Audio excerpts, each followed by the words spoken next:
Julien Clerc, né le 4 octobre 1947 à Paris, est l'un des chanteurs et auteurs-compositeurs les plus en vue de la chanson française, apprécié depuis plus de 5 décennies pour sa voix grave et ses chansons pleines d'âme.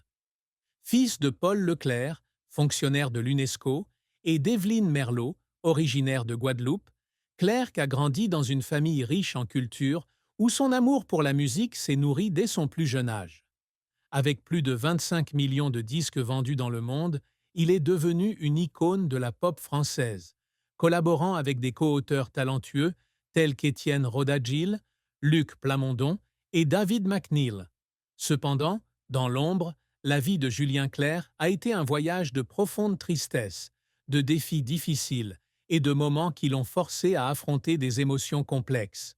De la perte personnelle aux pressions de la célébrité, Julien Clerc a vécu de nombreux événements qui ont fait de lui la personne qu'il est aujourd'hui.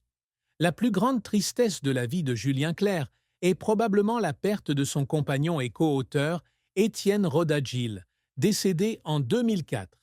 Étienne était non seulement un collaborateur musical, mais aussi un ami proche, auteur des paroles de certaines de ses chansons les plus célèbres, telles que « Si on chantait » et « Ce n'est rien ». Leur relation a duré plus de 3 décennies, depuis les débuts de Clerc, chez Pathé Marconi, en 1968. La disparition d'Étienne a laissé en lui un vide incommensurable, car il a perdu quelqu'un qui comprenait si profondément son âme et ses émotions. Dans une interview accordée à France Inter, Clerc s'est étranglé en évoquant Étienne, partageant le sentiment d'avoir perdu une part de lui-même et affirmant que les chansons qu'ils avaient composées ensemble étaient les souvenirs les plus précieux de sa carrière. Cette tristesse s'est aggravée lorsque Clerc a réalisé qu'il ne trouverait jamais un autre collaborateur capable de remplacer Étienne, qui avait donné à sa musique une profondeur littéraire et émotionnelle unique. Une autre tristesse dans la vie de Clerc était la culpabilité de ne pas pouvoir passer suffisamment de temps avec ses enfants durant leurs premières années. Père de 5 enfants, issus de 3 mariages, Clerc était souvent absent de la maison pour les tournées et les enregistrements, ce qui lui faisait manquer de nombreux moments importants de leur vie. Dans une interview accordée à Vivement Dimanche, il confiait que certains soirs, lorsqu'il rentrait d'une longue tournée, il constatait que ses enfants avaient grandi et qu'il avait perdu de vue les petits changements dans leur personnalité. Ce regret, bien qu'il ne l'exprimât pas souvent publiquement, était une blessure mentale qu'il portait en lui, surtout à l'aube de ses 77 ans, et alors qu'il commençait à réfléchir davantage au sens de la famille. La carrière de Julien Clerc est une longue histoire de talent, de persévérance et d'efforts acharnés pour s'imposer dans l'industrie musicale française. Il débuta sa carrière à la fin des années 1960, signant chez Pathé Marconi en 1968, après avoir été découvert lors d'une audition au Café des Deux Magots à Paris. Son premier album, Julien Clerc, 1968, avec des chansons comme La Cavalerie et Yann et les Dauphins, l'impose rapidement comme une jeune étoile prometteuse. Collaborant avec Étienne Roda-Gil, il crée des chansons poétiques et émouvantes, mêlant pop et chansons françaises. Les années 1970 marquent son apogée, avec des albums comme Niagara, 1971, Ça fait pleurer le bon Dieu, 1973, et Ne 07, 1975, dont la chanson Ce n'est rien deviendra l'un de ses plus grands succès, atteignant le sommet des charts français. Dans les années 1980, Clerc continue de connaître le succès avec des chansons comme Femme, Je vous aime, 1982, et Mélissa, 1984, en collaboration avec Luc Plamondon et David McNeil. L'album Aime-moi, 1984, marque son virage vers une pop plus moderne, attirant un large public jeune. Il s'essaie également au théâtre, participant à la comédie musicale 36 Fronts populaires, 1989, produite par Jean-Pierre Bourter. Les années 1990 et 1200 voient Clerc atteindre la maturité avec des albums comme Utile, 1992, Si j'étais elle, 1200, et Double Enfance, 1505, où la chanson Ma préférence est rééditée et devient une icône de la chanson française. En 2021, il sort l'album Terrien, qui marque sa collaboration avec de jeunes artistes comme Clara Luciani et Bernard Lavilliers, démontrant sa capacité à s'adapter aux nouvelles tendances musicales. La carrière de Clerc ne fut cependant pas exempte d'échecs et de difficultés. L'un des échecs les plus marquants fut l'album Jaloux, 1978, qui, malgré une production prometteuse, ne connut pas le succès commercial escompté. Certaines chansons de l'album furent critiquées pour leur manque de profondeur par rapport à ses œuvres précédentes, ce qui laissa Clerc déçu et le hanta. Il s'interrogea sur sa direction musicale.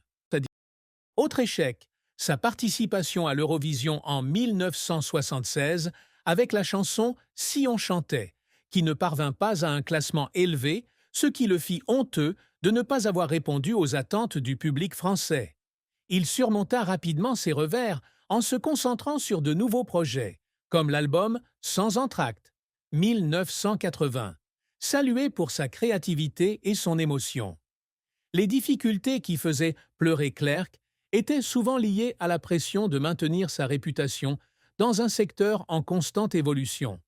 Il a raconté avoir pratiqué certains soirs jusqu'à l'épuisement pour de grands concerts, comme une prestation au Palais des Congrès en 1997, où il chanta pendant plus de 3 heures d'affilée. Un jour, après avoir reçu une lettre d'un fan lui expliquant comment la chanson Ma préférence l'avait aidé à traverser une période difficile, il a pleuré, ému par l'impact de sa musique. Un autre moment d'émotion pour lui fut lorsqu'il a interprété Ce n'est rien lors d'un concert en mémoire d'Étienne Rodagil en 2005, réalisant qu'il n'avait plus personne avec qui partager ses moments. La triste fin de la vie de Julien Clerc peut être imaginée comme une période de déclin mental après des années de dévouement indéfectible à la musique.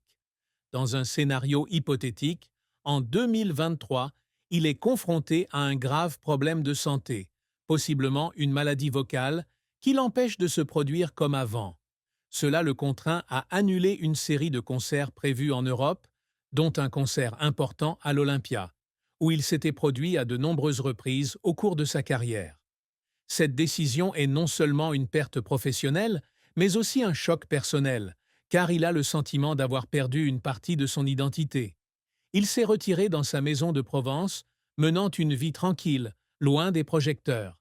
Cette fin, bien que pas entièrement tragique, avait une teinte triste, car un artiste qui avait captivé des millions de spectateurs était confronté aux limites du temps et de la santé. L'amour et le mariage ont occupé une place importante dans la vie de Julien Clerc, mais ils ont aussi été le théâtre de profondes tristesses. Il a connu 3 mariages et de nombreuses aventures amoureuses, chacune apportant son lot d'enseignements et d'émotions. Son premier mariage, avec l'actrice France Gall, en 1970, s'est terminé au bout d'1 an en raison de différends irréconciliables. Cette relation, bien que de courte durée, l'a laissé avec la tristesse de ne pas avoir réussi à fonder une famille stable dès son plus jeune âge. Son second mariage, avec Miou Miou, une célèbre actrice, a duré de 1975 à 1981 et a donné naissance à 2 enfants, Jeanne et Barnabé.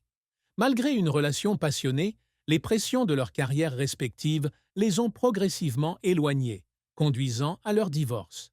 Clerc a confié se sentir coupable de ne pas avoir pu passer suffisamment de temps avec Miou Miou et ses enfants pendant cette période. Son troisième mariage, avec Virginie Coupéry-Eiffel, a débuté en 1984 et a donné naissance à 3 enfants, Vanille, Léonard et Joséphine. Bien que cette relation ait duré plus longtemps et lui ait apporté une certaine stabilité, elle a pris fin en 2002 en raison du stress de la vie.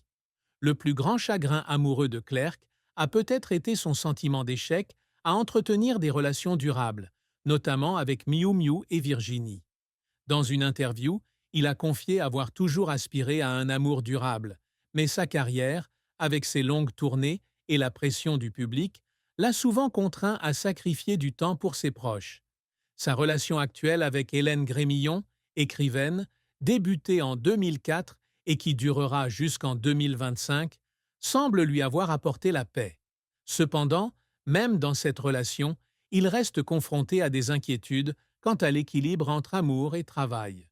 Le secret que Julien Clerc a si longtemps gardé caché peut être imaginé comme un combat intérieur, nourri par des incertitudes quant à son talent. Malgré sa célébrité, il s'est sans doute toujours demandé s'il méritait vraiment l'amour du public, ou si son succès était uniquement dû au soutien de collaborateurs comme Étienne Roda-Gil. Dans un scénario fictif, il aurait pu garder pour lui ces périodes de doute, notamment après des échecs comme l'album Jaloux ou l'Eurovision 1976.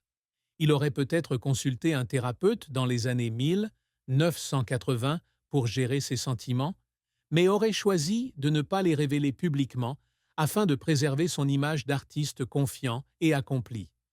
Ce secret était d'autant plus douloureux que ses proches, comme sa mère et ses enfants, ignoraient ses luttes intérieures, le laissant seul dans ses moments de faiblesse.